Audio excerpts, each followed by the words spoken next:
Okay बच्चों, चलो तो हमने लास्ट क्लास में इंस्ट्रूमेंट सारे कवर कर लिए थे, तो आपने अभी डाउट पूछा अमीटर से रिलेटेड, तो एक बार अमीटर को शॉर्ट में देख लेते हैं अपन। अमीटर बनाने के लिए हम क्या करते हैं, गैल्वेनोमीटर के पैरेलल में एक शंट लगा देते हैं।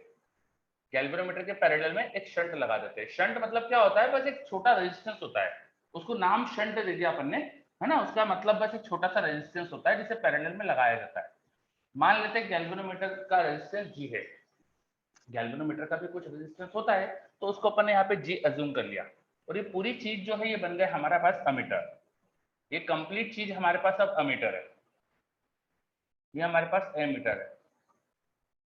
तो अमीटर में देखेंगे तो आप दो रेजिस्टेंस पैरेलल में दिख रहे, तो अब आपको इनका कंबाइंड रेजिस्टेंस निकालना होगा। तो पैरेलल कॉम्बिनेशन का कंबाइंड रेजिस्टेंस लिख दो, दो रेजिस्टेंस का प्रोडक्ट अपॉन दोनों का सम। इस तरह से इसका रेजिस्टेंस आ जाएगा अमीटर का। फिर हमको इसकी रेंज के बारे में पूछा जाता है, अमीटर की रेंज कितनी होगी, मतलब कितना मैक्सिमम करंट इसमें से हम फ्लो करवा सकते हैं, मैक्सिमम करंट क्या ये रीड कर सकता है। तो वो लिमिट ही क्यों आती है, क्योंकि गैल्वेनोमीटर में करंट की लिमिट होती है। गैल्वेनोमीटर में जो करंट होता है वो एक लिमिट से ज्यादा नहीं फ्लो करवा सकते अपन। गैल्वेनोमीटर के अंदर रीडिंग जो देने की लिमिट होती है उसे बोलते हैं फुल स्केल डिफ्लेक्शन करंट। तो मान लो गैल्वेनोमीटर का full scale deflection current IG है, यहाँ से आप आईजी से ज्यादा करंट फ्लो नहीं करा सकते, तो आपको बाहर से मैक्सिमम करंट कितना आ सकता है ये पूछा गया। ये कितना आ सकता है पूछा गया, प्रोवाइडेड आपको पता है कि गैल्वेनोमीटर पे मैक्सिमम करंट क्या जा सकता है। तो देखो इस आई का एक फ्रैक्शन होगा ना, ये आईजी, आप तो जानते ही ना, इनमें जो करंट जो डिवाइड होता है वो रेजिस्टेंस के इनवर्स रेशियो में होता है, ठीक है। तो रेजिस्टेंस का रेशियो यहाँ पे जी टू एस है, उसका इनवर्स हो जाएगा एस टू जी, उसका इनवर्स हो जाएगा एस टू जी। तो टोटल करंट को एस और जी के रेशियो में डिवाइड कर दो। टोटल करंट आई को आपको डिवाइड करना है रेशियो में एस टू जी में। तो कैसे करेंगे, S to G ratio divide करने के लिए एस प्लस जी से इसे डिवाइड करो, फिर एस मल्टीप्लाई कर दो यहाँ का करंट निकालने के लिए। तो आई जी निकालने के लिए एस प्लस जी से इसे डिवाइड करो, आई अपॉन एस प्लस जी। जिस रेशियो में डिवाइड करना होता है ना, उन रेशियो का सम करके डिवाइड कर दो।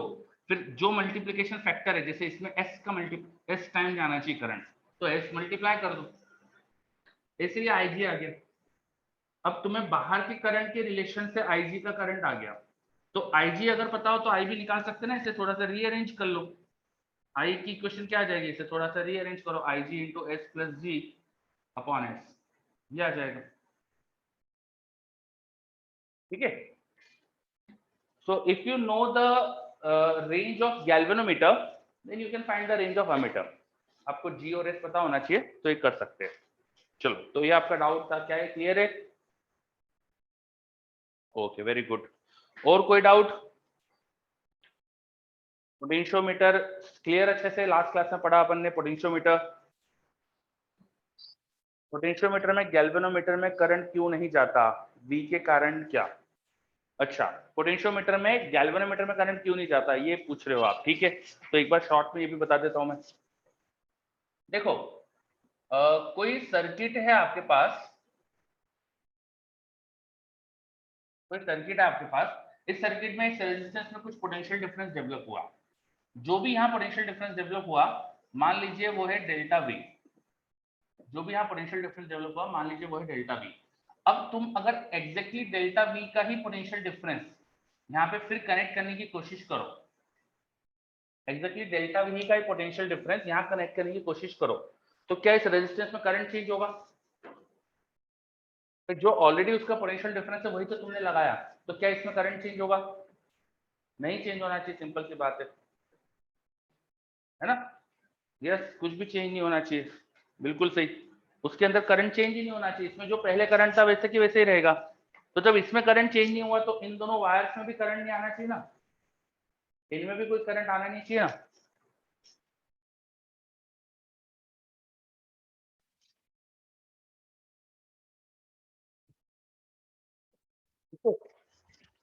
यहाँ पर भी कोई करंट होना नहीं चाहिए, तो यहाँ कोई गैल्वेनोमीटर लगा दे तो उसमें रीडिंग जीरो मिलेगी,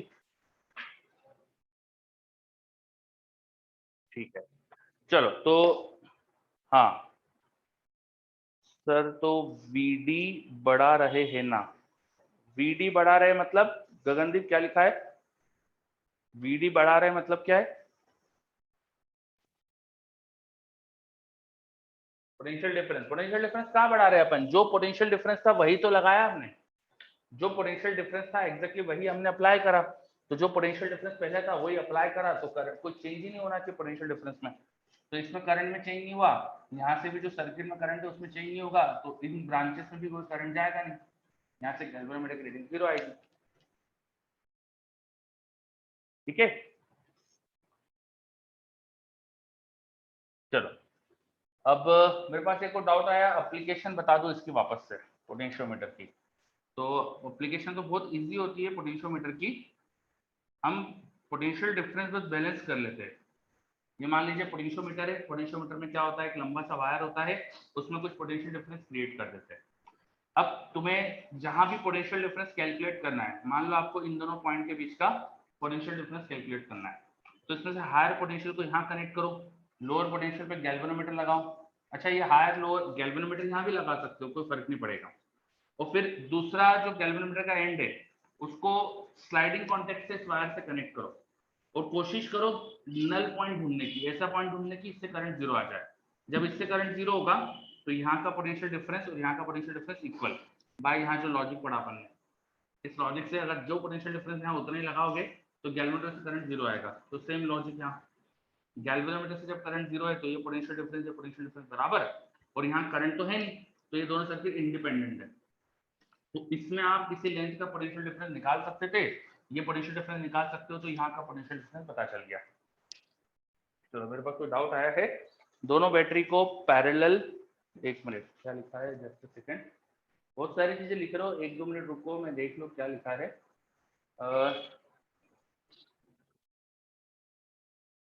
मेरे पास एक डाउट है, दोनों बैटरी को पैरेलल में जोड़े तो भी नेट ई सेम ही आएगा। ये हाँ ठीक है, दो बैटरी पैरेलल में होती है, अगर उनका ईएमएफ सेम है तो नेट ई सेम ही आता है। ठीक है, हार्दिक बोल रहा है सर तो नीचे वाले वायर में पोटेंशियल डिफरेंस होने के बाद भी करंट नहीं फ्लो करेगा। हाँ, ये बैटरी है ना, बैटरी में करंट पोटेंशियल डिफरेंस की रिक्वायरमेंट नहीं होती करंट के लिए, रेजिस्टेंस में होती है, रेजिस्टेंस से पोटेंशियल डिफरेंस होता है तो करंट आएगा, बैटरी में कोई ऐसा लॉजिक नहीं है। ठीक है,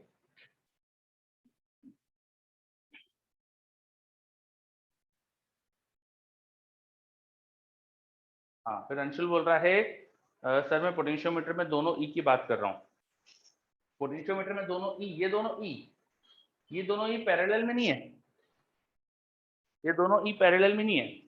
इस बैटरी के एक टर्मिनल और इस बैटरी का एक टर्मिनल तो आपस में जुड़ा है, लेकिन दूसरा टर्मिनल आपस में नहीं जुड़ा, तो ये दोनों पैरेलल में नहीं है ना।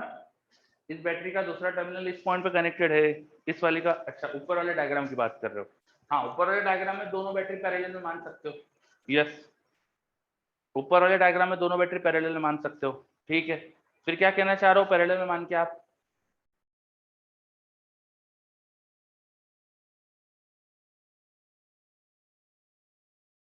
अच्छा तो यशवर्धन बोल रहे थे गैल्वेनोमेट्रिक रीडिंग जीरो क्यों है, आप करके देख लो यार, एक काम करो डाटा ले लो, चलो सबसे अच्छा चीज है डाटा से कैलकुलेट करके देख लो।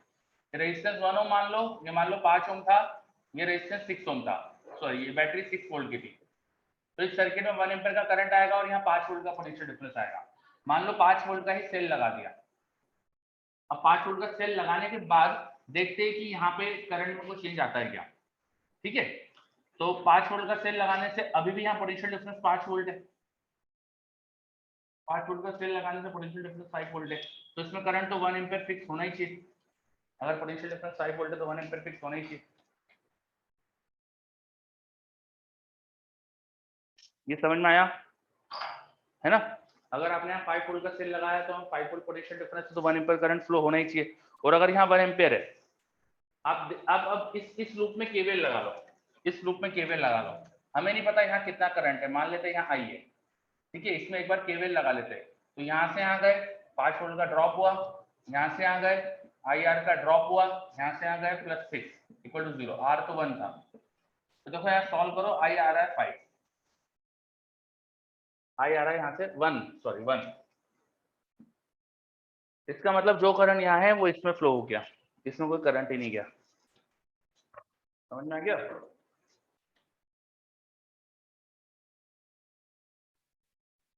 ठीक है, चलो अब मेरे पास एक डाउट और कुछ लिखा हुआ आया है।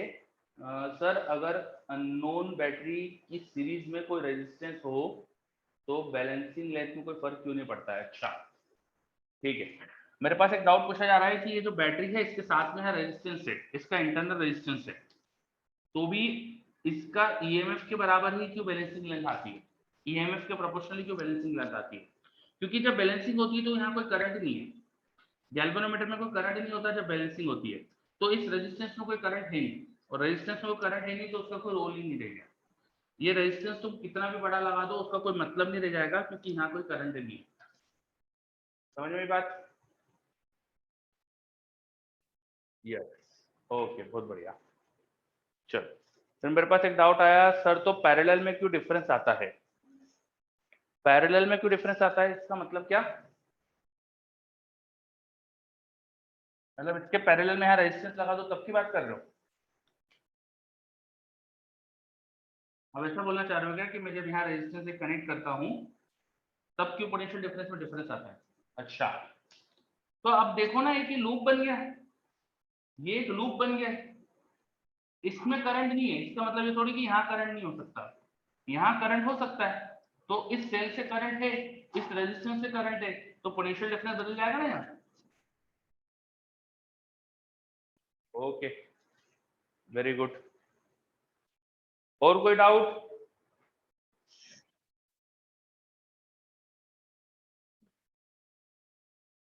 सर नीचे वाले बैटरी के कारण करंट नहीं होगा क्या? नीचे वाली बैटरी के कारण करंट नहीं होगा क्या? आप इस बैटरी के कारण कहाँ पे करंट की बात कर रहे हो? इस बैटरी के कारण इस लूप में करंट होगा, मैं बोल रहा हूँ इस लूप में करंट होगा। आप किस करंट, गैल्वेनोमीटर में बात कर रहे हो क्या? ऊपर वाले डायग्राम में, इसमें? अच्छा, इस डायग्राम की बात कर रहे हो आप। तो मैंने तो चेक करके देखा ना, करंट क्यों नहीं होगा, वो दिख गया ना, वो सर्किट सॉल्व करके आ गया। लॉजिकल में बता रहा हूँ, वो लॉजिकली इसलिए इसके थ्रू करंट नहीं आया क्योंकि जो यहाँ पोटेंशियल डिफरेंस था ऑलरेडी वही तुमने ईएमएफ लगाया, वही तुमने पोटेंशियल डिफरेंस लगाया। यहाँ पर ये जो आपने बैटरी कनेक्ट करी है, ये बैटरी लगाने के पहले, ये बैटरी कनेक्ट करने के पहले यहाँ जो पोटेंशियल डिफरेंस था वही इसका पोटेंशियल डिफरेंस है।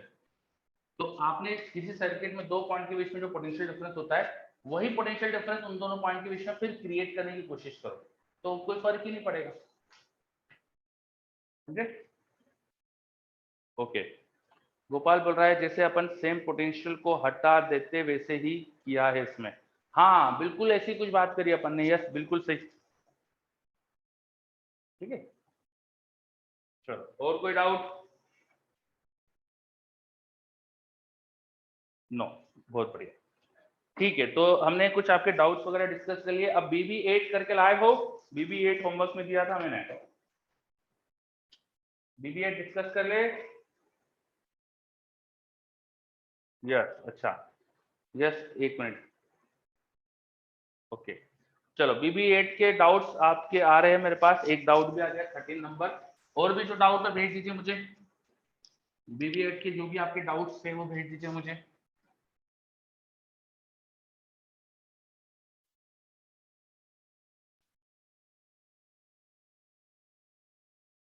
थर्टीन आया एक अभी तो मेरे पास। और कोई डाउट है क्या?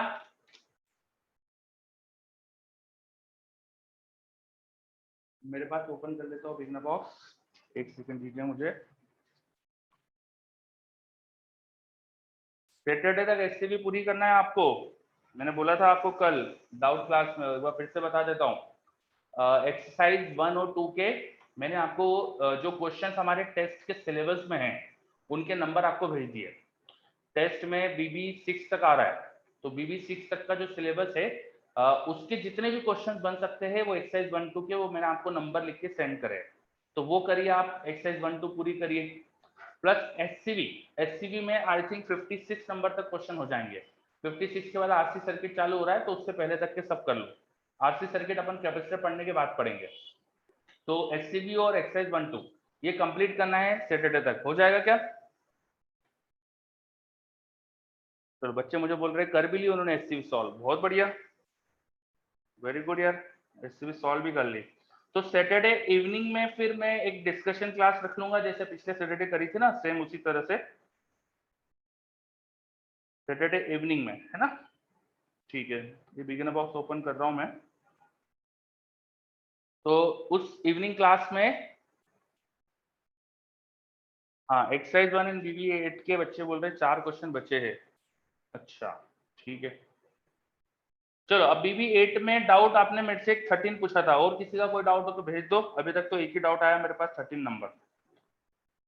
चलो 13 नंबर क्या है देखते हैं। 13 में कुछ हमें एक फिगर बना के दिया है उन्होंने, एक डायग्राम बना के दिया है। एक हमारे पास रेजिस्टेंस है R, उसके साथ ये कुछ यहाँ पर एमीटर शो करा है, और यहाँ पर एक वेरिएबल रेजिस्टेंस दिया है, इसको जॉकी से कनेक्ट करा है, मतलब ये शिफ्टिंग की जा सकती है ना। इसको अभी किसी एल लेंथ पे कनेक्ट करा है, ऐसा दिखाया उन्होंने, और इसका टोटल रेजिस्टेंस शायद R बोला है। फिर यहाँ पे बैटरी लगा रखी है V नॉट पोटेंशियल डिफरेंस की, ऐसा सर्किट है। अब क्या बोला है उन्होंने, figure shows the potentiometer of resistance capital R with source of constant EMF E। Question में E बोला है, डायग्राम में V दिखाया है, तो ये शायद वो पोटेंशियोमीटर का बाहर बोलना चाह रहे होंगे। The sliding contact jockey J has a resistance small r। अच्छा, ये यहाँ पे स्मॉल r रेजिस्टेंस इसके अंदर है। फिर क्या बोला है, determine the current is a function of x of the wire of length L from the end, determine the minimum and maximum current through the ammeter. तो डायग्राम में L दिखा रखा है, लेकिन क्वेश्चन में उसे X बोला है। थोड़ा सा डायग्राम में मिस्टेक दिख रही है मुझे यहाँ पे। ये टोटल लेंथ L बोला है उन्होंने क्वेश्चन में, और ये लेंथ X बोली है, ये लेंथ X बोली है, और रेजिस्टेंस इस टोटल वायर का R था। तो ये कुछ उन्होंने इस तरह से दिया है, और पूछा है current as a function of X। तो कहाँ से करंट बताया नहीं है, अमीटर लगा है, शायद अमीटर का ही करंट पूछ रहे होंगे।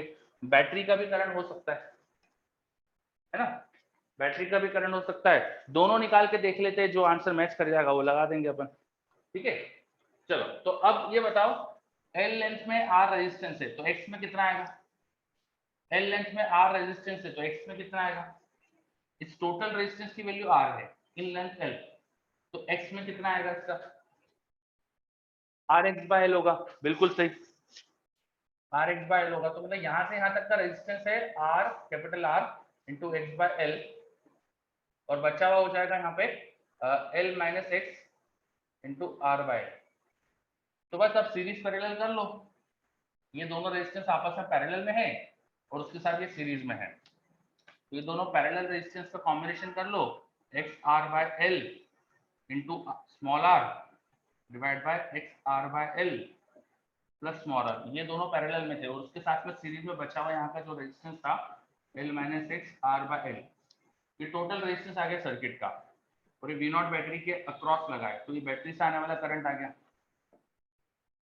ठीक है, अब आपको शायद यहाँ का करंट निकालना है, तो वो जो करंट होगा अमीटर की रीडिंग वाला, वो निकाल सकते हो। इस करंट को दो पैरेलल रेजिस्टर में डिवाइड करना है ना, तो रेजिस्टेंस के इनवर्स रेशियो में कर देंगे अपन। टोटल करंट को इन दोनों रेजिस्टेंस के सम से डिवाइड कर दो, तो फिर जिसमें करंट चाहिए उसके अपोजिट वाला रेजिस्टेंस इसमें मल्टीप्लाई कर दो, तो टोटल करंट की वैल्यू यहाँ रखो, फिर इसे अरेंज कर दो, you will get your answer.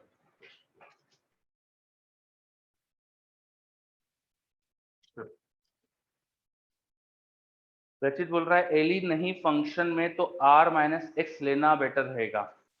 हाँ, ये बोल सकते हो, शायद कैंसिल हो रहा हो, वो देख लेना करके। ये जो रेजिस्टेंस है, ये बचा हुआ रेजिस्टेंस तो यही आएगा, लिखेंगे तो यही आएगा वो, तो शायद वो कैंसिल हो रहा हो, एक बार सॉल्व करके देख लेना। ठीक है,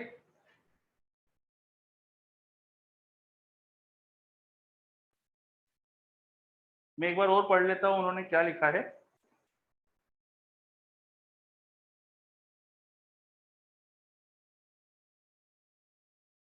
अच्छा, एक चीज सुनो, हाँ हाँ, इसके अंदर आप लोग सही बोल रहे हो कि फंक्शन जो दिए ना सारे, उसके अंदर हमको एक्स और एल नहीं दिए, और क्वेश्चन की लैंग्वेज में क्या लिखा है देखो, determine current as a function of resistance x of wire of length L. Resistance x, तो एक्स इसका रेजिस्टेंस बोलने की कोशिश कर रहे हो, हाँ ये मेरे से अंडर समझने में गलती हो गई, ये उन्होंने रेजिस्टेंस कहा है, यहाँ का रेजिस्टेंस x है तो बचा हुआ रेजिस्टेंस हो जाएगा r माइनस एक्स, बचा हुआ r माइनस एक्स। हाँ तो ये मेरे से मिस्टेक हो गई समझने में, बस अब तो ये थोड़ा और आसान हो गया, अब तो और आसान हो गया नहीं। ठीक है, अब r और x पैरेलल में है तो r into x upon R plus x, उसके साथ सीरीज में r माइनस एक्स है, फिर यहाँ पर इन दोनों पैरेलल में डिवाइड करना है तो ये x रेजिस्टेंस है। चलो अब इसको सॉल्व कर लेना, ठीक। हाँ ठीक है, चलो तो इस क्वेश्चन की लैंग्वेज थोड़ी सही कराने की जरूरत लग रही है हमको, क्वेश्चन नंबर 13। ठीक है, और कोई डाउट? बिगिनर बॉक्स 8 में और कोई डाउट? देखो जल्दी से।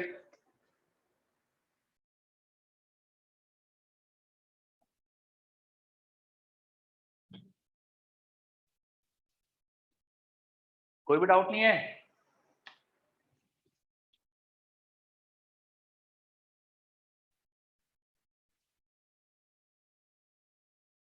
बहुत बढ़िया, ठीक है, तो फिर आगे बढ़ते हैं हम। बिगिनर बॉक्स 10 भी कहा था मैंने, कुछ करा आपने बिगिनर बॉक्स 10 के क्वेश्चंस? बिगिनर बॉक्स 10 के क्वेश्चंस करे? नहीं करे अभी? ठीक है, चलो एक क्वेश्चन मैं दे रहा हूं। हाँ अभी कोई बात नहीं है, एससी भी कर ली, अच्छी बात है। चलो मैं एक क्वेश्चन दे रहा हूं, वो करो।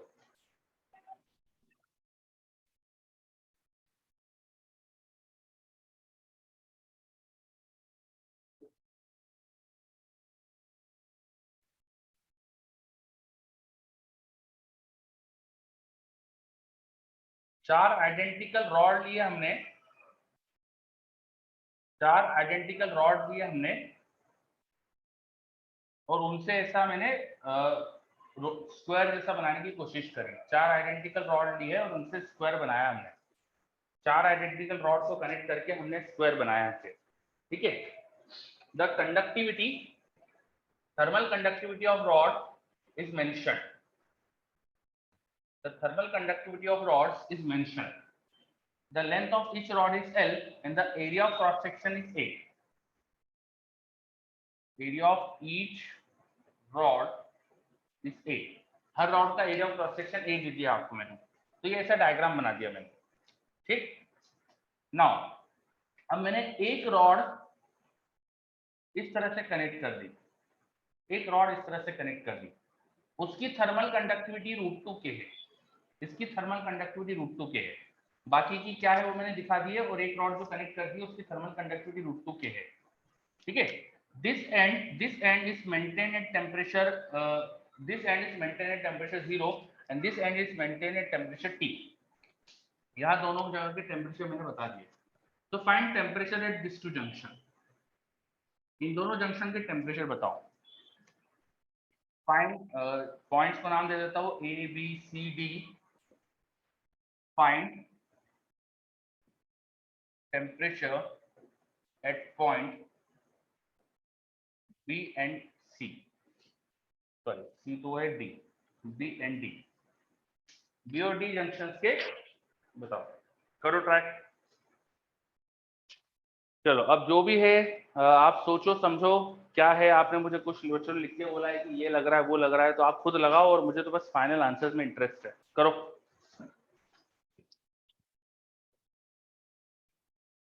करिए नीचे क्वेश्चन।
हाँ बिल्कुल सही माधव, लिख सकते हैं। सम्यक का आंसर भी आ गया, बहुत बढ़िया सम्यक।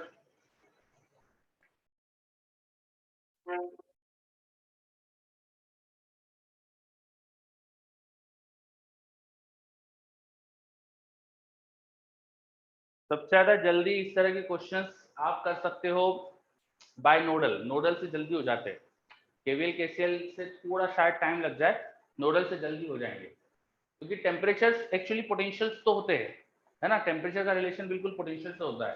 तो जब टेम्परेचर पूछे आपके, मतलब एक तरह से पोटेंशियल्स पूछे, तो नोडल में पोटेंशियल्स मिलता है अपन को, तो उससे जल्दी हो जाएगा।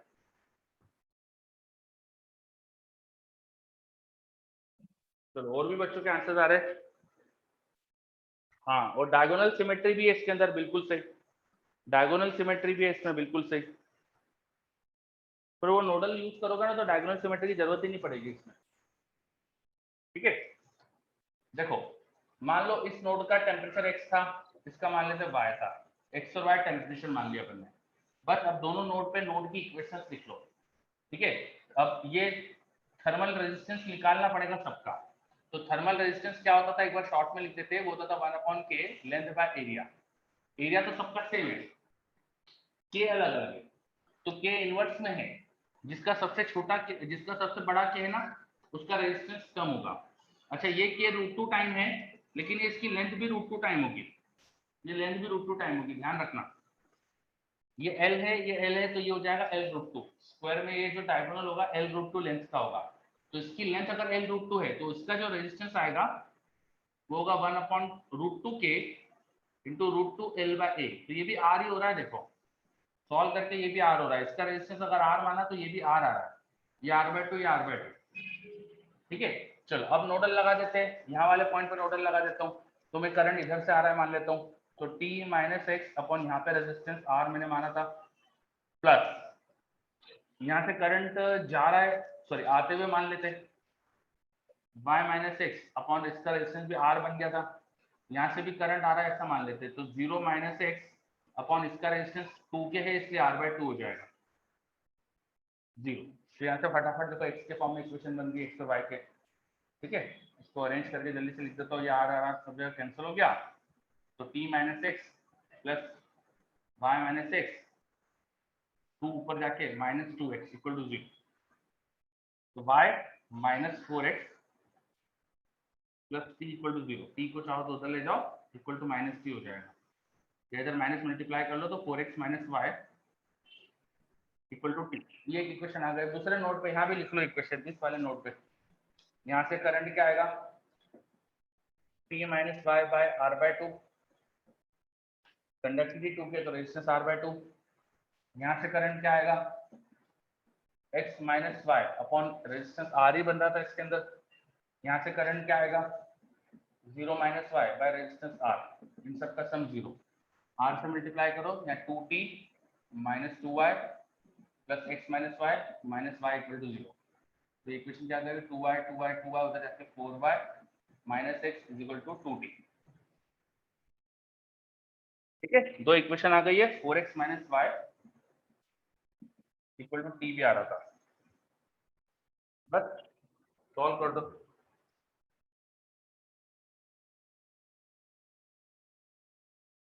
अच्छा, डायगोनल सिमेट्री से वेरिएबल एक ही बनेगा, हाँ तो वो करंट की इक्वेशन आएगी ना। अब मैं चाह रहा हूँ यहाँ पे पोटेंशियल्स निकालना, मतलब टेम्परेचर निकालना, तो इससे थोड़ा मुझे लग रहा है जल्दी होगा, इससे कर दो। बस अब पहली वाली इक्वेशन 4 से मल्टीप्लाई करके ऐड कर देते हैं। पहली वाली इक्वेशन 4 से मल्टीप्लाई करके ऐड कर देते, तो 4 4 16 - 5 15y, 4 से मल्टीप्लाई करा 4 2 80 प्लस t 90। तो y टेम्परेचर आ गया 90/15, 3 से ऊपर से मल्टीप्लाई कर दो तो 3t/5। काफी बच्चों के रूट वूट में आंसर आ रहे हैं, मेरे तो रूट में कुछ आया ही नहीं।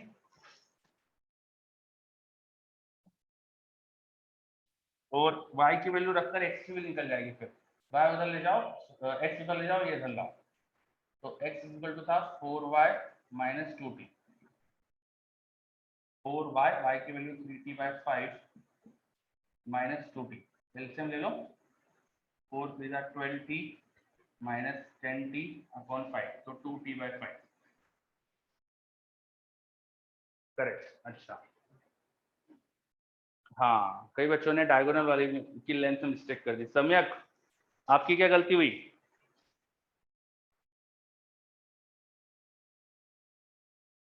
सम्यक, आपने भी लेंथ का ध्यान नहीं रखा क्या डायगोनल में? Yes, okay. चलो, तो फाइनल आंसर से आ गए हमारे पास। बस अब देखो, आपने इसमें देखा ना कि जैसे लेंथ की मिस्टेक हो जाती है कभी कभी, तो यही गलतियां बस होती है, ये गलतियां बस बचाना पड़ता है अपन को। ठीक है, ये गलती अगर बचा ली तो अपना काम हो जाएगा। मेरे पास एक डाउट आ रहा है, सी नोड पे इक्वेशन कैसे लिखी है? बेटा सी नोड पे तो इक्वेशन लिखी नहीं मैंने तो इस डी नोड पे इक्वेशन लिखी है। ये नोड डी पर इक्वेशन लिखी है, एट नोड डी। कैसे लिखी फिर से बता देता हूँ। तो यहाँ से करंट आ रहा है, कितना आएगा, T minus Y potential difference upon resistance. अब कंडक्टिविटी डबल है तो रेजिस्टेंस हाफ हो जाएगा। समझ आ गया। आ गया? यदि सी पर लिखनी हो तो कैसे लिखेंगे?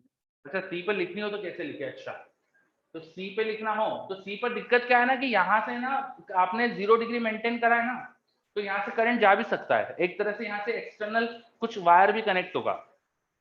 यहाँ पर अगर अपन बैटरी जैसा, मतलब आपने देखो पोटेंशियल डिफरेंस जैसा टेम्परेचर डिफरेंस मेंटेन करा है बिटवीन दिस टू पॉइंट, तो यहाँ से ना कुछ जुड़ा हुआ होगा, जैसे अपन सर्किट जैसा मानते हैं, तो यहाँ से एक्सटर्नल वायर जुड़ा है, तो फिर आपको वो करंट लिखना पड़ेगा।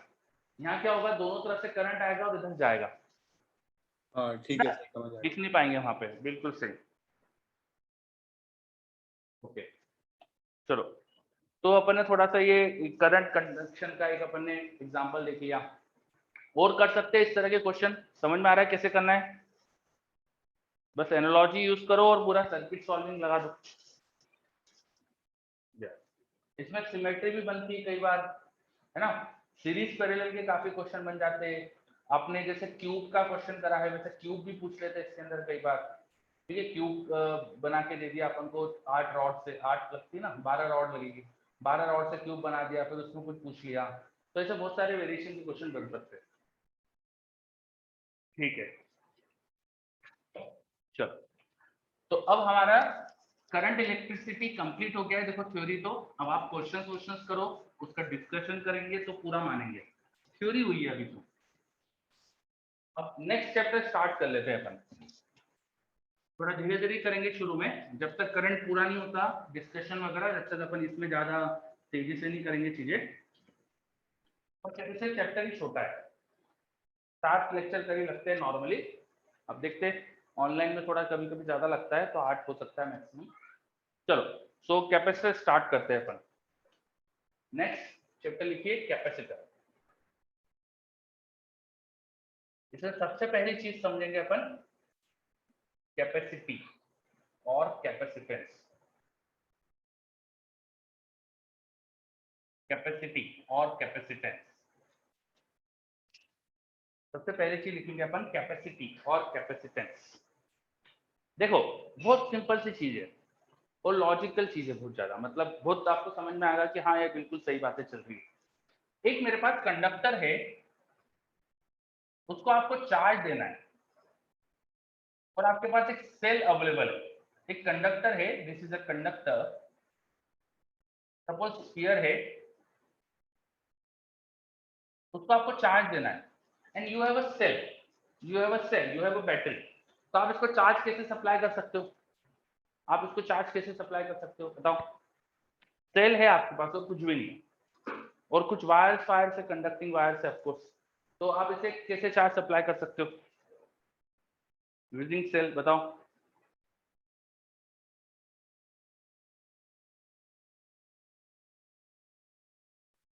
हम चाहते हैं इस कंडक्टर को चार्ज सप्लाई करना है यूजिंग अ सेल, तो कैसे कर सकते हैं? मेरे पास एक रिप्लाई आ रहा है कि एक्सटर्नल पोटेंशियल से कनेक्ट करके, मतलब सेल कनेक्ट कर देंगे। तो सेल अगर कनेक्ट करा, मान लीजिए मैंने सेल कनेक्ट कर दिया इस कंडक्टर के साथ में, तो सेल के 2 टर्मिनल्स होते हैं, दूसरा टर्मिनल कहाँ कनेक्ट करूं? दूसरा टर्मिनल क्या कनेक्ट करूं? डायमीटर के एंड्स पे लगा दूं, कई बच्चे बोल रहे हैं उसी पे लगा दूं, ऐसा बोल रहे हैं। पर यार ये जो कंडक्टर है, कंडक्टर तो एक ही पोटेंशियल पे होगा ना, कंडक्टर तो। हाँ, अब मेरे पास सही रिप्लाई आया सर्वेश वैभव का, ग्राउंड पे कर सकते हैं। अच्छा भी बोल रहा है अर्थिंग कर दो, तो ग्राउंड भी तो है हमारे पास, हम दूसरे एंड को ग्राउंड कर सकते हैं, दूसरा एंड हम इसका ग्राउंड कर सकते हैं, तो ग्राउंड कर दो। अब क्या हो जाएगा, आपने सेल का दूसरा एंड ग्राउंड कर दिया और सेल का एक एंड इस कंडक्टर पे कनेक्ट कर दिया, तो जो भी बैटरी का पोटेंशियल डिफरेंस था, जो भी इस बैटरी का ईएमएफ था, मान लीजिए बी था, इस बैटरी का ईएमएफ मान लीजिए बी था, तो इस कंडक्टर का पोटेंशियल भी हो गया ना, potential of conductor is now B, ground का पोटेंशियल 0, तो potential of conductor is now B.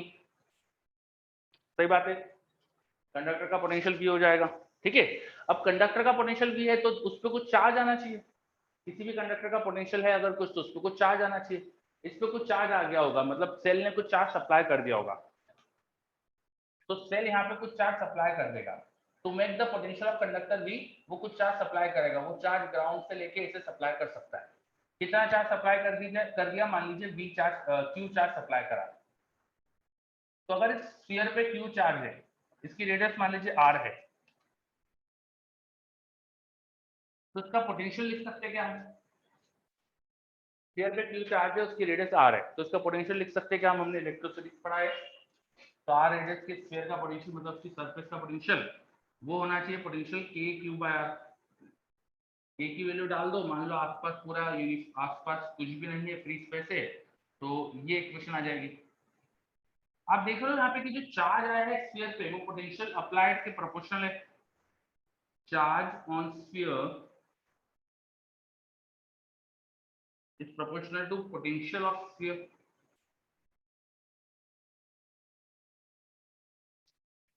Sphere पे जो चार्ज आ रहा है वो उसके पोटेंशियल के प्रोपोर्शनल है।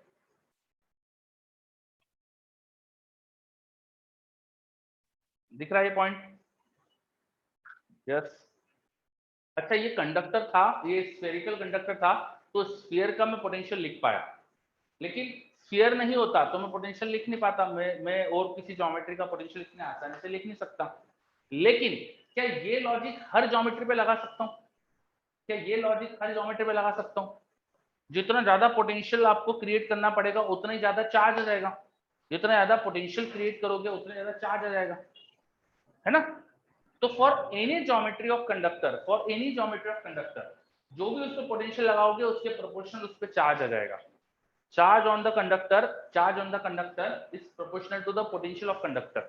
तो ये स्फीयर जो के लिए जो चीजें पढ़ी, इसी को मैं एक्सटेंड कर देता हूँ और किसी भी कंडक्टर की बात कर लेता हूँ। तो यहां से बोल सकते हैं charge on conductor is proportional to potential of conductor,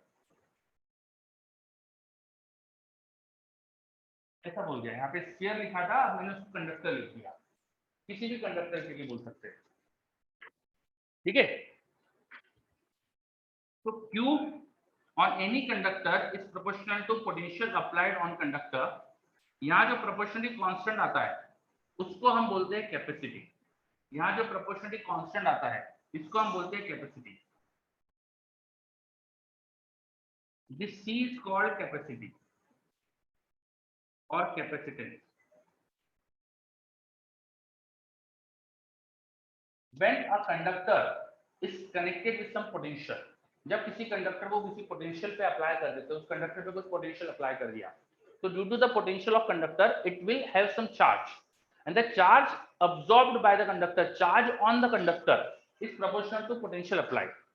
किसी कंडक्टर को कितना पोटेंशियल लगाएंगे उतना ही उस पर ज्यादा चार्ज आएगा, and the proportionally constant here is called capacity और कैपेसिटेंस ऑफ दैट कंडक्टर। उस चीज को अपन कैपेसिटी या कैपेसिटेंस बोलते हैं। लॉजिक समझ में आ रहा है? Yes.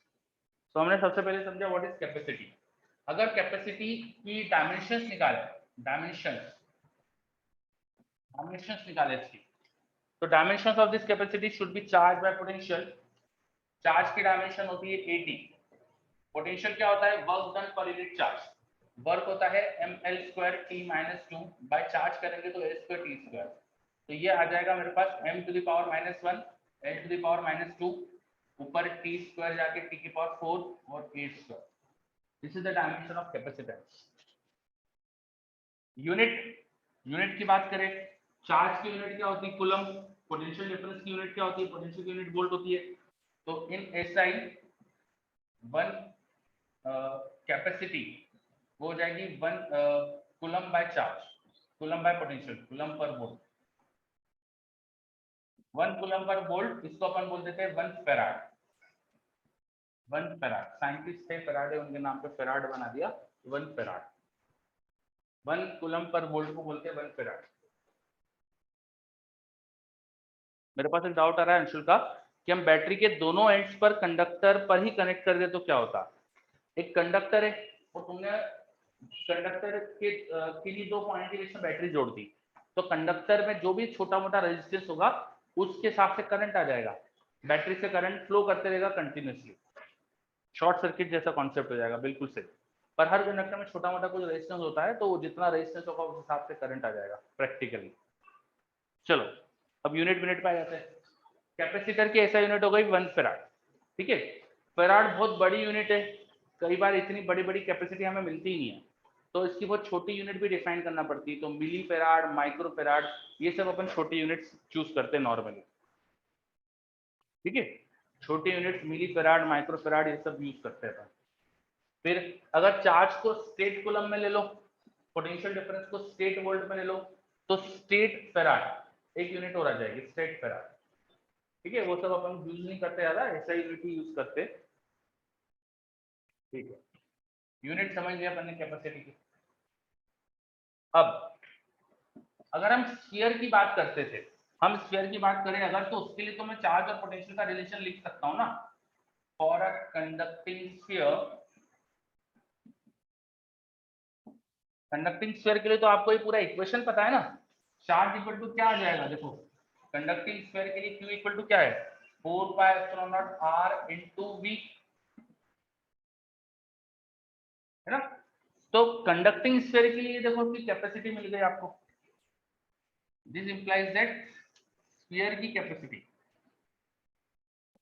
Is 4 pi epsilon not into R, 4 pi epsilon not into R, sphere की capacity is 4 pi epsilon not into R।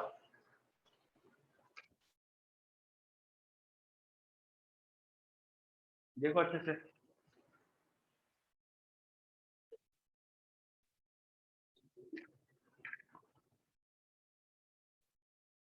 ठीक है। अब अर्थ भी एक स्फीयर है, अर्थ जितना बड़ा, अर्थ को मान लो कंडक्टर है, अर्थ को मान लो कंडक्टर है, अर्थ में जैसे करंट फ्लो होता है, it's very safe to assume earth to be conductor. Earth को करंट मान लो, अर्थ को कंडक्टर मान लो, तो अर्थ की कैपेसिटी कितनी होगी तुम निकाल सकते हो, अर्थ की कैपेसिटी कितनी होगी निकाल सकते हो। जसवर्धन बोल रहा डायमेंशन समझा दूं।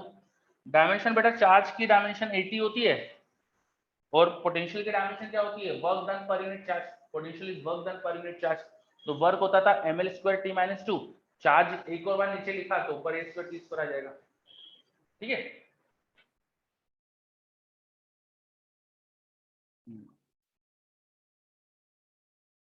हाँ अंशु, नोट करते हैं अपन, एक मिनट।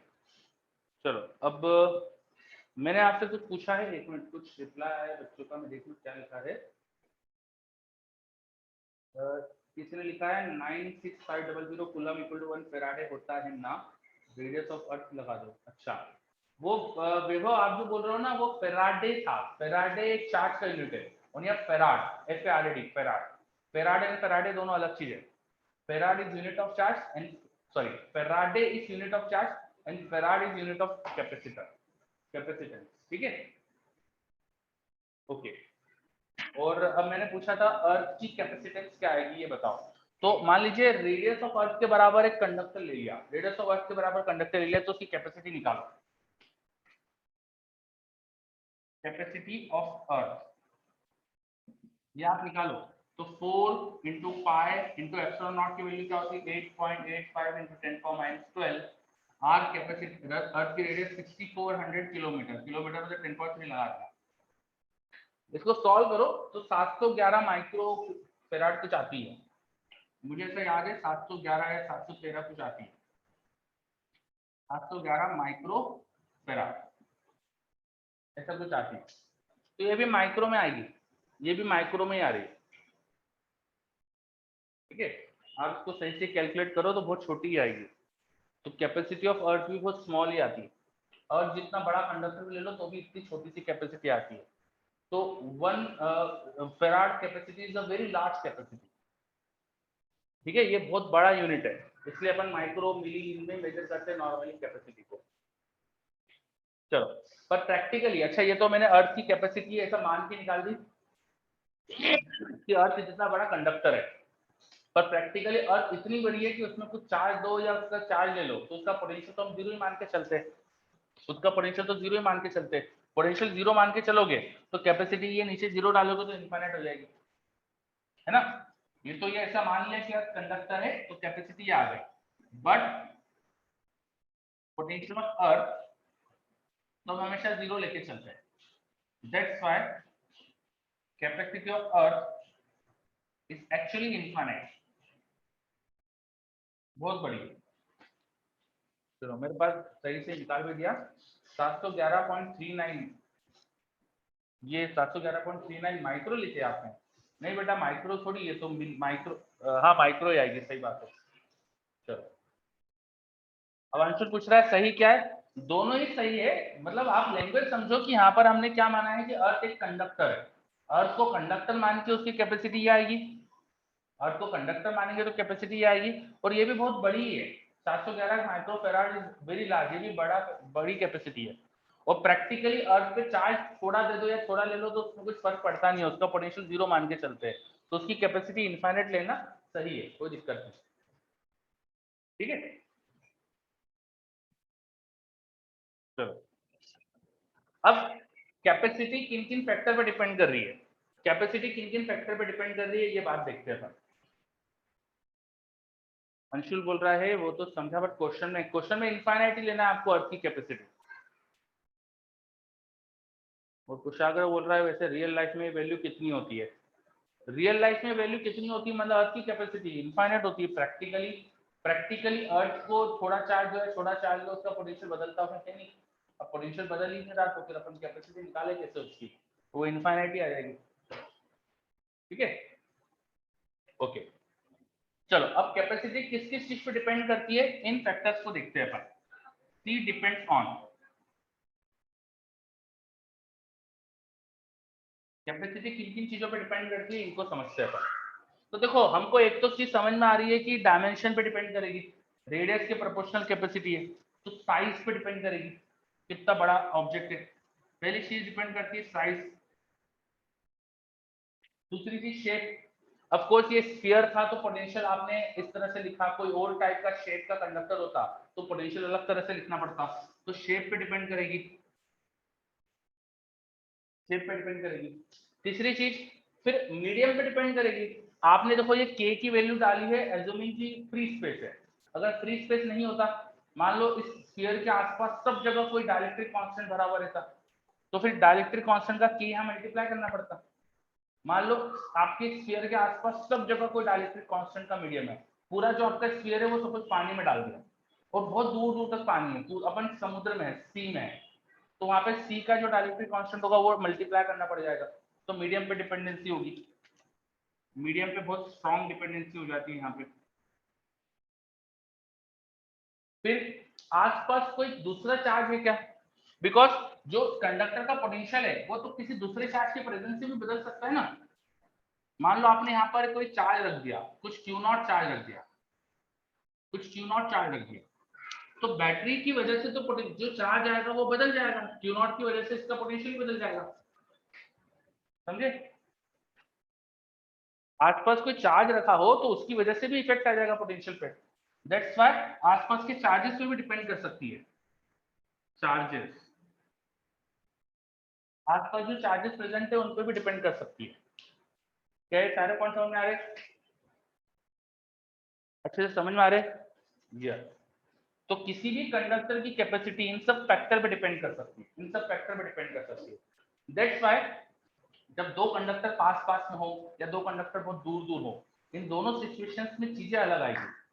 हमने एक क्वेश्चन करा था, दो कंडक्टर बहुत दूर दूर लिए थे और फिर उनको वायर से कनेक्ट कर दिया था, दो कंडक्टर बहुत दूर दूर लिए थे फिर उनको वायर से कनेक्ट कर दिया था, इस सिचुएशन में उन पे चार्जेस क्या आएंगे वो बताया था आपको मैंने, और चार्ज का रेशो कैपेसिटी के रेशो में होगा ऐसा कुछ बताया था। वही सिचुएशन बदल जाएगी अगर दो कंडक्टर पास पास में हो। पास पास में होंगे तो अलग चार्ज रेशो हो सकता है, दूर दूर होंगे तो अलग चार्ज रेशो हो सकता है। वो चीज समझ में आ रही है? आसपास के चार्जेस पे डिपेंडेंसी होती है कैपेसिटी किससे। ठीक है, यस। हाँ, वहां पे सिग्मा रेडियस के उसमें आया था, यस, इंडक्शन भी हो जाएगा, बिल्कुल सही। ठीक है, चलो मेरे पास एक डाउट आया है, सर अगर क्यू चार्ज कंडक्टर के पास रखा हो तो C equal to V net by Q लेंगे। हाँ भाई, आपको कंडक्टर का पोटेंशियल का मतलब जो भी जितने भी चार्जेस आसपास है सबकी वजह से जो पोटेंशियल है वो होगा। ठीक है,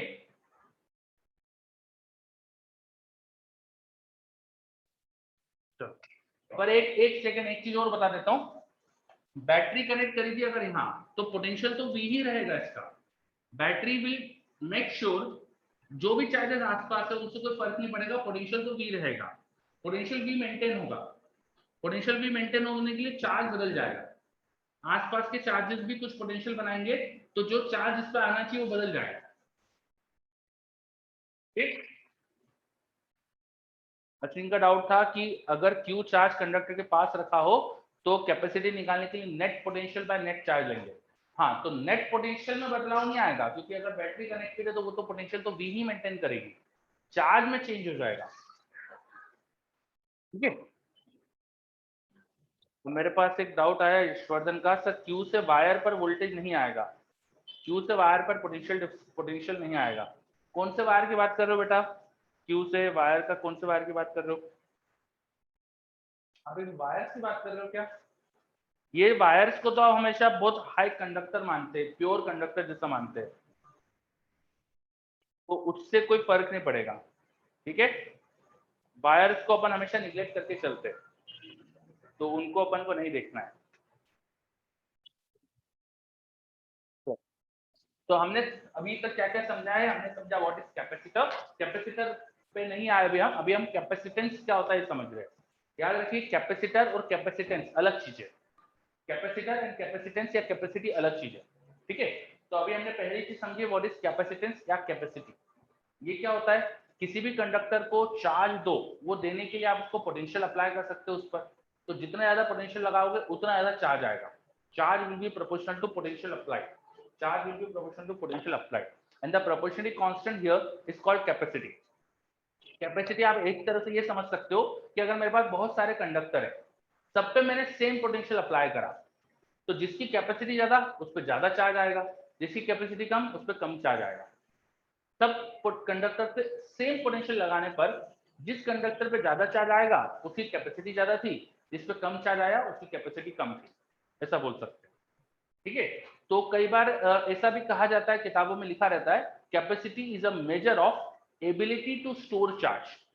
ऐसा लिखा रहता है, capacity is a measure of ability to store charge. Capacity is a measure of ability to store charge. क्योंकि अगर हम बहुत सारे कंडक्टर्स पे सेम पोटेंशियल लगा रहे हैं, किसी पे ज्यादा चार्ज आ रहा है किसी पे कम चार्ज आ रहा है, तो जिस पे ज्यादा चार्ज उसकी कैपेसिटी ज्यादा, तो हम बोल सकते हैं कि उसकी कैपेसिटी ज्यादा तो चार्ज ज्यादा, मतलब चार्ज स्टोर ज्यादा करा उसने बिकॉज कैपेसिटी ज्यादा थी। ठीक है, मेरे पास एक डाउट आया, इसका फंडामेंटल रीजन क्या बोल सकते हैं? फंडामेंटल रीजन तो आप समझ ही रहे हो ना, यहाँ पे ये पोटेंशियल जो होता है वो डिपेंड करता है डायमेंशन पे, चार्ज हो जाएगा ये सम उधर लेके चार्ज पोटेंशियल के प्रोपोर्शनल। तो आप यहाँ से समझ सकते हो फंडामेंटल रीजन क्या है इसका। ठीक है, यस। चलो, फिर हमने कैपेसिटी के डायमेंशंस वगैरह निकाले, उसकी यूनिट बताई मैंने, एसआई में से फैराड में मेजर करते हैं। किसी कंडक्टिंग स्फीयर की कैपेसिटी निकाली कितनी होती है, वो 4 पाई एप्सिलॉन नॉट आर आ जाती है। अर्थ को अगर एक कंडक्टिंग स्फीयर मान ले तो उसकी कैपेसिटी कितनी आएगी, बट अर्थ की प्रैक्टिकली कैपेसिटी इनफाइनाइट लेते हैं हम। कैपेसिटी किन फैक्टर्स पर डिपेंड करती है, ये सारी बातें करिए अपन। चलो, यहाँ तक की चीजें सबको क्लियर है?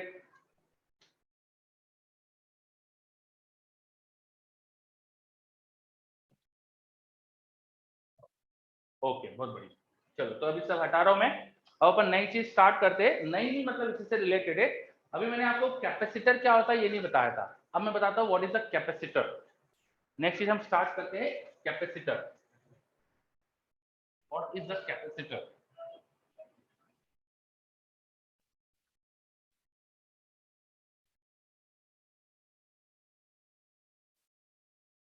What is the capacitor? ठीक है। कैपेसिटर एक ऐसा अप्लायंस बोल लो, इंस्ट्रूमेंट बोल लो, ऐसा डिवाइस बोल सकते हो आप जो ज्यादा चार्ज स्टोर कर सकता है। Capacitor is a some device or some instrument which is specially designed to store charge, which is specially designed to store charge. Charge store करने के लिए हम बनाते हैं कैपेसिटर। क्या प्रिंसिपल होता है उसका? देखो हमने पढ़ा था कैपेसिटी डिपेंड करती है आसपास के चार्जेस पर भी, आसपास के चार्जेस पर भी, ठीक है। तब लॉजिक पहले समझते। मान लो कोई कंडक्टर है, इसको एक बैटरी से कनेक्ट करा आपने, इसका पोटेंशियल आपने बैटरी की वजह से V क्रिएट कर दिया, ठीक है। ये अकेला था, जब इसका पोटेंशियल V क्रिएट करा तो इसकी जो कैपेसिटी आएगी आ गई। अब इसके आसपास मैंने एक नेगेटिव चार्ज रख दिया, इसके आसपास मैंने एक नेगेटिव चार्ज रख दिया, तो ड्यू टू नेगेटिव चार्ज अब इस पे जो आने वाला चार्ज है वो ज्यादा आएगा कि कम आएगा? बताओ। Due to the presence of negative charge जो इस कंडक्टर पे चार्ज आने वाला था वो बढ़ जाएगा कि कम हो जाएगा?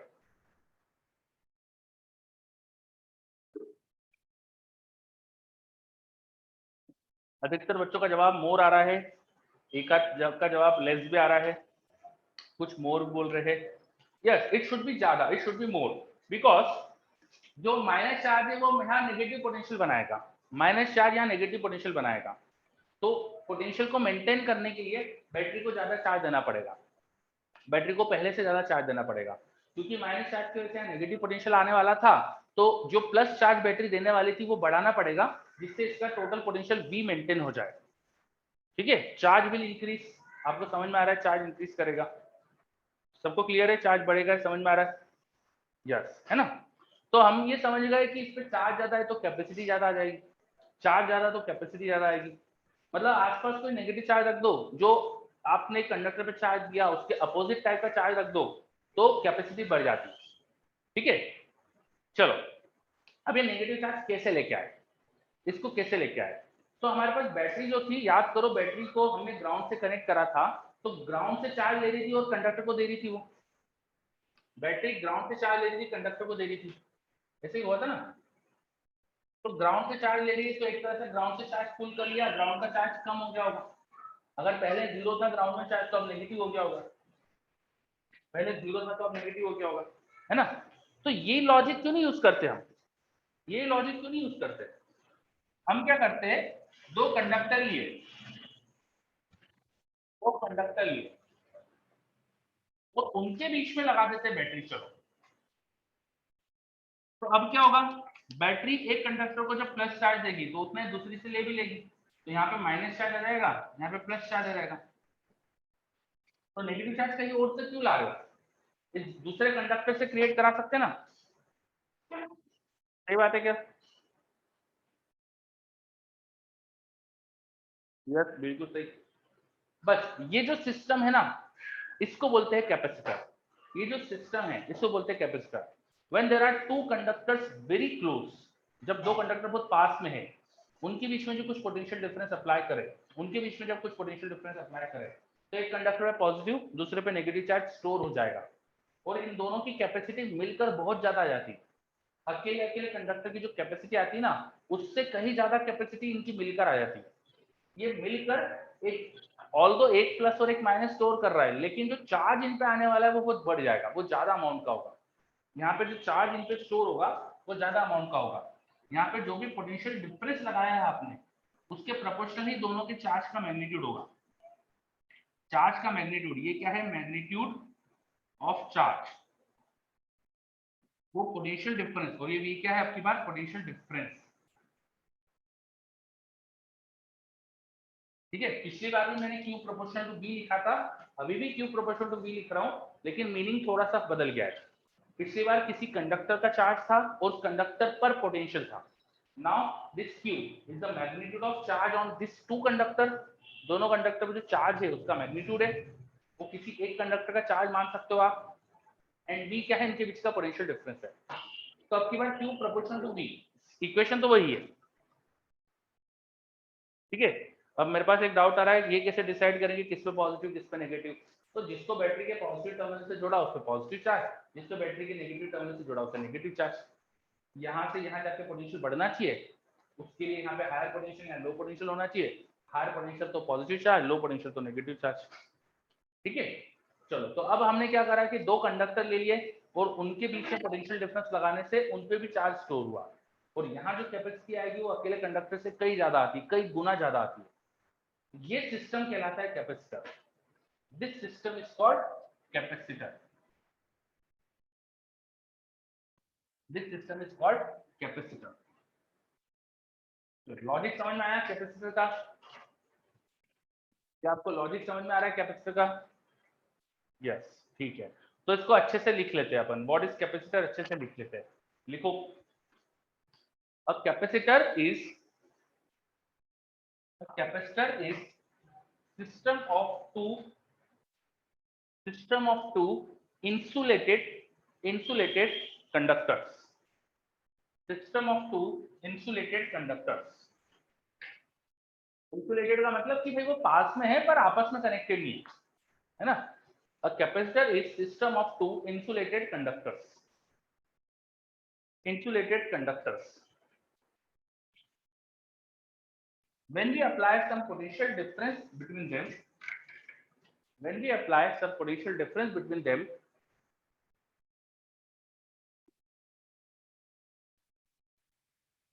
when we apply some potential difference between them, one conductor stores positive charge, one conductor stores positive charge and other stores negative charge of equal magnitudes. When you apply some potential difference between them, one conductor stores positive charge and other stores negative charge. One conductor stores positive charge and other stores negative charge. And the charge stored, the magnitude of charge stored is proportional to potential difference between them. And the magnitude of charge stored is proportional to potential difference between them. Magnitude of charge stored is proportional to potential difference between them. ये equation लिख लो।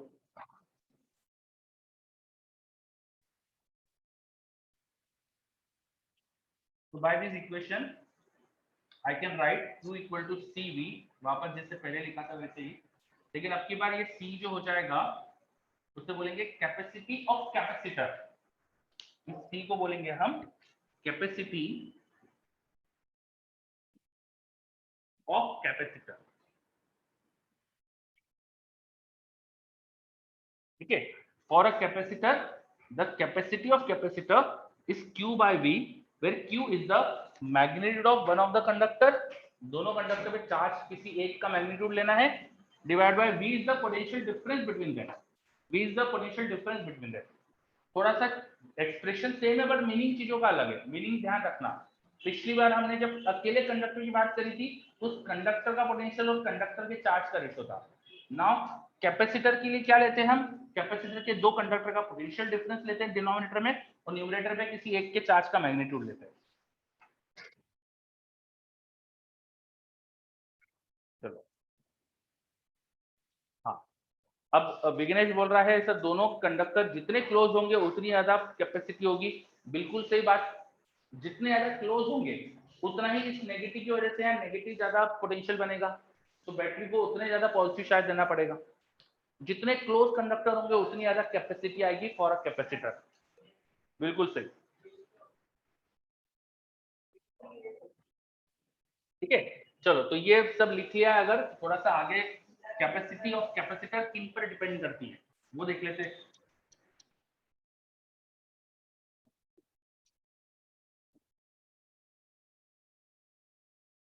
देखो, capacity of capacitor depends on, capacity of capacitor depends on, पहली चीज size तो हो ही जाएगा, दूसरी चीज शेप तो होगा ही, अभी भी दोनों कंडक्टर का शेप कैसा है, दोनों कंडक्टर का साइज कैसा है। तीसरा बीच की डिस्टेंस, डिस्टेंस बिटवीन देम, दोनों के बीच की डिस्टेंस कितनी है। डिस्टेंस कम रखोगे तो कैपेसिटी ज्यादा, डिस्टेंस ज्यादा रखोगे तो कैपेसिटी कम। फिर बीच का मीडियम, बीच में मीडियम क्या भरा है उस पर भी डिपेंडेंसी होगी। थर्ड बार फोर्थ पॉइंट मीडियम, ठीक है, बढ़िया। चलो, तो ये हमने समझ लिया कि किसी कैपेसिटर की कैपेसिटी किन किन चीजों पर डिपेंड कर सकती है। क्या है, क्लियर हो रहा है? What is the capacitor?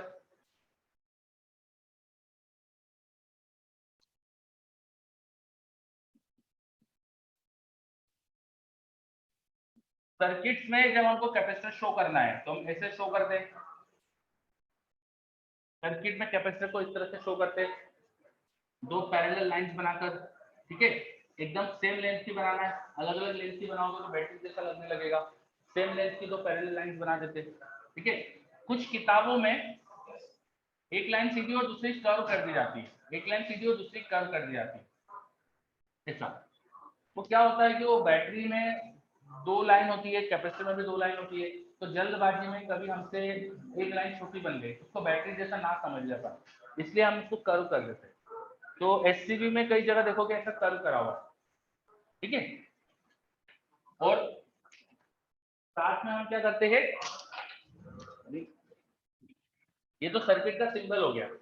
अब हर कैपेसिटर में लगता है कुछ पोटेंशियल का डिफरेंस, तो यहाँ और यहाँ कुछ पोटेंशियल डिफरेंस है, उसकी कैपेसिटी सी है, तो उसकी प्लेट्स पे चार्ज स्टोर होता है, उसके कैपेसिटी के कंडक्टर्स पे चार्ज स्टोर होता है, एक में प्लस एक में माइनस, और आप लिख सकते हो this Q should be equal to C into V, where V is the potential difference, where V is the potential difference। जहां पॉजिटिव चार्ज होगा वहां पोटेंशियल ज्यादा, जहां नेगेटिव चार्ज होगा पोटेंशियल कम। तो नोट कर लीजिए जैसे सिंबल वगैरह।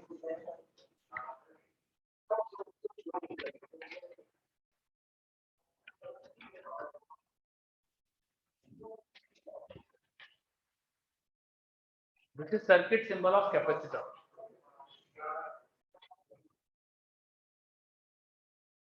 अब अगर हम अलग अलग टाइप के कैपेसिटर्स के कंडक्टर्स ले लें, हमको दो कंडक्टर लेना है, उनका शेप अलग अलग ले सकते हैं अपन, तो अलग अलग टाइप के कैपेसिटर बन सकते हैं। तो कई सारे हमारे पास टाइप्स ऑफ कैपेसिटर बनते हैं।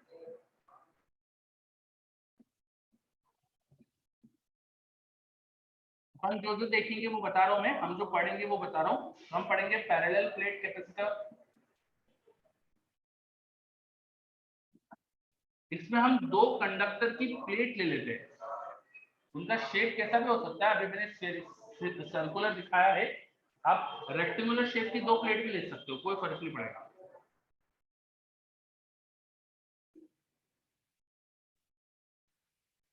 दो पैरेलल कंडक्टिंग प्लेट्स, इससे भी कैपेसिटर बना सकते हैं। ठीक है, क्या सब मुझे सुन पा रहे हैं? आप लोगों को मैसेज नहीं आ रहा बहुत देर तक? ऑडिबल? चलो yes, okay. Parallel plate capacitor, एक तो टाइप ऑफ कैपेसिटर ये हो गया।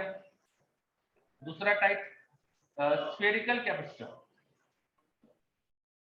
स्फेरिकल, इसमें क्या करते हैं, दो कॉन्सेंट्रिक स्फीयर्स, दो कॉन्सेंट्रिक स्फीयर्स ले लेते हैं, दो कॉन्सेंट्रिक स्फीयर्स ले लेते हैं, एक बाहर वाला कंडक्टर हो जाता है और एक अंदर वाला कंडक्टर हो जाता है, छोटा सा होल करना पड़ता है आपको क्योंकि अंदर वाले कंडक्टर तक आप एक बाहर जोड़ सकते हैं। तो ये हो जाएगा हमारे पास स्फेरिकल कैपेसिटर, दो कॉन्सेंट्रिक स्फीयर्स होते हैं। रेडियस अब इनकी कुछ अलग अलग मान सकते हो आप, ए और बी। और तीसरे टाइप ऑफ कैपेसिटर जो हम पढ़ेंगे वो हो जाएगा सिलिंड्रिकल, उसमें दो कॉन्सेंट्रिक सिलिंड्रिकल कंडक्टर्स ले लेंगे, दो कॉन्सेंट्रिक सिलिंड्रिकल कंडक्टर ले लेंगे। तो किसी भी कैपेसिटर को बनाने के लिए हमारे पास दो कंडक्टर्स होना चाहिए और उन कंडक्टर को पास पास ले लेते हैं। तो जो स्टैंडर्ड टाइप्स ऑफ कैपेसिटर हम बनाते हैं, जैसे तो तुम कोई भी शेप के दो कैपेसिटर, कोई भी दो शेप के दो कंडक्टर ले लो, एक लार्ज प्लेट ले लो, एक स्फीयर ले लो, तो इनसे भी कैपेसिटर बन जाएगा। पर स्टैंडर्ड जो हम कैपेसिटर बनाते हैं वो है parallel plate capacitor, spherical capacitor, cylindrical capacitor. Parallel plate capacitor is made up of two parallel plates. Spherical capacitor में दो कॉन्सेंट्रिक स्फीयर्स होते हैं, सिलिंड्रिकल में दो सिलेंडर्स होते हैं। और इन सभी केसेस में हम कैपेसिटी ज्यादा रखने के लिए, भाई मीडियम चेंज करने से कैपेसिटी बदलती है, तो कैपेसिटी ज्यादा रखने के लिए बीच में मीडियम फिल कर देते हैं। आपने देखा था ना कि जो एक सिंगल स्फीयर की कैपेसिटी होती थी वो 4 पाई एप्सिलॉन नॉट आर होती थी। तो एप्सिलॉन अगर मीडियम चेंज करो तो एप्सिलॉन नॉट के बदले एप्सिलॉन आ जाएगा। तो मीडियम चेंज करने से कैपेसिटी बढ़ती है। तो यहाँ हमेशा ही है ना, कैपेसिटी बढ़ाने के लिए बीच में कुछ मीडियम फिल कर दिया जाता है। बीच में कुछ मीडियम फिल कर दिया जाता है जिससे कैपेसिटी ज्यादा आ जाए। क्लियर? टू इंक्रीज कैपेसिटी हमेशा बीच में हम एक मीडियम फिल कर देते हैं।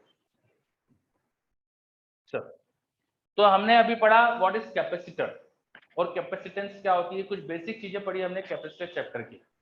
ठीक है, आज यहीं रुकते हैं अपन, मैं ज्यादा तेजी से नहीं कराना चाह रहा अभी क्योंकि करंट का बहुत सारा पेंडिंग चल रहा है अपना। तो अब आपका काम क्या है, करंट के बिगिनर बॉक्स 8 को कंप्लीट करो। और आज मैं रेस सेंड कर रहा हूँ आपको, उस पे बेस्ड इंस्ट्रूमेंट पे बेस्ड एक रेस सेंड करूंगा और इंस्ट्रूमेंट पे बेस्ड एक असाइनमेंट भी सेंड कर देता हूँ। ये दोनों चीजें आप फ्री हो टेस्ट के बाद कर लीजिएगा, जरूरी नहीं कि अभी करना है आपको। ठीक है, इंस्ट्रूमेंट पे बेस्ड और रेस और असाइनमेंट ये बाद में भी कर सकते हो, पर बिगिनर बॉक्स जरूर कर लीजिए इंस्ट्रूमेंट पे बेस्ड अभी, ये तो फिर वो भूल जाओगे आप, है ना। क्वेश्चन अभी कर लोगे तो अच्छा रहेगा। ठीक है, पैरेलल प्लेट वाले में बैटरी कहाँ कनेक्ट करते हैं, ये जो 2 पॉइंट्स है ना इनके बीच में बैटरी जोड़ देते हैं। हर क्वेश्चन में ये जो 2 वायर बनेंगे ना, जैसे अंदर और बाहर के कैपेसिटर, दोनों कंडक्टर के बीच में बैटरी लगाएंगे। ठीक, चलो अपन अब बात करें तो होमवर्क की। तो एक तो बिगिनर बॉक्स 8 सब बच्चे पूरा करो, जिन्होंने भी नहीं करा है अभी भी कंप्लीट करो। नेक्स्ट क्लास में आप बीबी 8 के डाउट जो है पूछ सकते हो। देन जितने पुराने बिगिनर बॉक्सेस है, रेस असाइनमेंट जो भी है वो सब कंप्लीट करो। आपने डाउट पूछ लिए है लेकिन कई बच्चों ने हो सकता है ना करे हैं अभी तक, तो वो भी कंप्लीट करें। बीबी 10 करो, ठीक है, बीबी 10 कंप्लीट करो। और आज कोशिश करूंगा मैं, अगर इंटरनेट स्टार्ट हो जाता है तो मैं रिकॉर्डिंग अपलोड कर दूंगा। ठीक, बीबी 10 भी करो क्योंकि वो हीट कंडक्शन पे बेस्ड है, बहुत इजी है। इसके अलावा फिर एक्सरसाइज 1, 2 और एससीवी। ठीक है, एक्सरसाइज 1, 2 में जो क्वेश्चन आपके सिलेबस में मैंने आपको बता दिए वो सब कंप्लीट करो। 1 और 2 दोनों एक्सरसाइज कंप्लीट करो और एससीवी स्टार्ट कर दो, एससीवी कंप्लीट कर लो। तो एससीवी सैटरडे को डिस्कस कर रहे हैं। एक्सरसाइज 1, 2 में 1 एक्सरसाइज में जो भी डाउट है कल आप अगर करके ला सकते हो तो करके लाओ, कल हम डिस्कस करेंगे। ठीक, एक्सरसाइज 1 कि जो भी आपके डाउट्स है अगर कल कंप्लीट कर सकते हो तो कल लेके आ जाओ। बेबे बोल रहा है वैसे भी टेस्ट में बीबी 5 तक आ रहा है। मैंने जो आपको क्वेश्चन नंबर लिख के भेजे ना वो बीबी 5 6 तक की क्वेश्चन भेजे। ठीक है, और टेस्ट में बीबी 6 तक आएगा, वो बीबी 5 शायद गलत लिख दिया है, बीबी 6 तक का ऑर्डर था टेस्ट में। ठीक है, ठीक है। एक्सरसाइज 2 के एक बार कंफर्म कर दीजिए, मेरे एक्सरसाइज में थोड़े कम कम है। हो सकता है मॉड्यूल छोटा मोटा कुछ चेंज करा हो तो नंबर ऑफ क्वेश्चन में कुछ चेंज आ सकता है ना। बाकी तो जितने क्वेश्चन मेरे पास जो पीडीएफ में थे वो मैंने आपको भेज दिए, जो आप कर सकते हो। ठीक, तो कल का काम क्या है, बीबी 8 पूरा करो। एक्सरसाइज 1 के जो क्वेश्चन मैंने मार्क करके भेजे थे वो कंप्लीट करो। एससीवी सैटरडे के लिए रखिए अपन ने, सैटरडे शाम को अपन डिस्कस करेंगे एससीवी। All this understood? और कैपेसिटर चैप्टर अब पढ़ना स्टार्ट कर सकते हो आप। थ्योरी जिनको भी टाइम मिलते जा रहा है वो अब चाहो तो कैपेसिटर चैप्टर पढ़ना स्टार्ट कर सकते हो, वैसे बहुत धीरे धीरे कर रहे हैं अपन। ठीक है, हाँ। एक्सरसाइज 2 में काफी नंबर ऑफ क्वेश्चन है, उसमें असर्शन रीजन भी है, फिल इन द ब्लैंक्स भी है, तो कुछ कम कर दिए होंगे शायद, हो सकता है इसलिए आपको क्वेश्चन कम मिल रहे हैं। ठीक है, चलो विघ्नेश अपन डिस्कस करेंगे, वेट अभी पुराने चैप्टर को कंप्लीट कर लेने दो, फिर हम इन चीजों पे आएंगे अपन। ठीक है, ओके। चलो बच्चों फिर आज अपन यही रुकते हैं।